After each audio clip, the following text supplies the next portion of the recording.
அதிமுகவினுடைய உட்கட்சி விவகாரம் தொடர்பாக திண்டுக்கலைச் சேர்ந்த சூரியமூர்த்தி, அதே போல வழக்கறிஞர் ராம்குமார் ஆதித்தன், பெங்களூர் புகழேந்தி உள்ளிட்டோர் அளித்த புகார்கள் மீது ஆரம்பகட்ட விசாரணை நடத்தி முடிக்க தேர்தல் ஆணையத்துக்கு ஒரு கால வரம்பு நிர்ணயிக்க வேண்டும் என்றுதான் அதிமுக பொதுச் செயலாளர் எடப்பாடி பழனிசாமி சென்னை உயர்நீதிமன்றத்துல மனு தாக்கல் செய்திருந்தார்.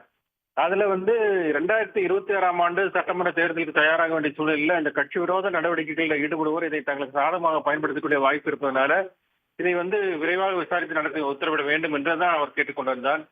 இந்த வழக்கு தான் நீதிபதி ஆர் சுப்பிரமணியம், கே சுரேந்தர் அமர்வுல இன்று மீண்டும் விசாரணைக்கு வந்தது.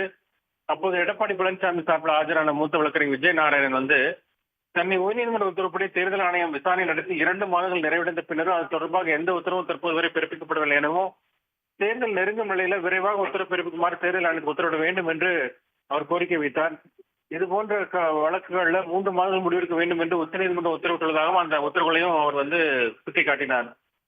இதற்கு தேர்தல் ஆணையம் சார்பில் ஆஜரான வழக்கறிஞர் நிரஞ்சன் 6 புகார்கள் வந்துள்ளதாகவும் அவற்றை ஒவ்வொன்றாக பரிசீலித்து உத்தரவுகள் பிறப்பிக்கப்படும் என்றும் இந்த விவகாரத்தில் விரைவில் முடிவுகள் அறிவிக்கப்படும் என்று தெரிவித்தார்.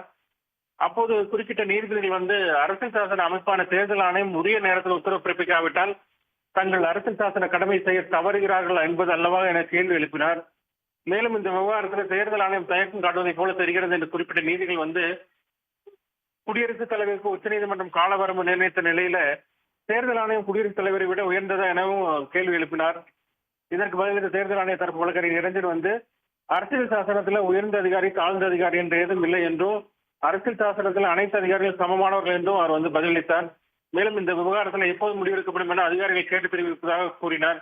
இதையடுத்து வழக்கை விசாரித்த நீதிபதிகள் விசாரணை 21ஆம் தேதிக்கு தள்ளி வைத்திருக்கிறார்கள். அப்போது கால வரம்பு குறித்து ஒரு எழுத்துப்பூர்வமான விளக்கத்தை தாக்கல் செய்யுமாறு தேர்தல் ஆணையத்துக்கு உத்தரவிட்டிருக்கிறார்கள்.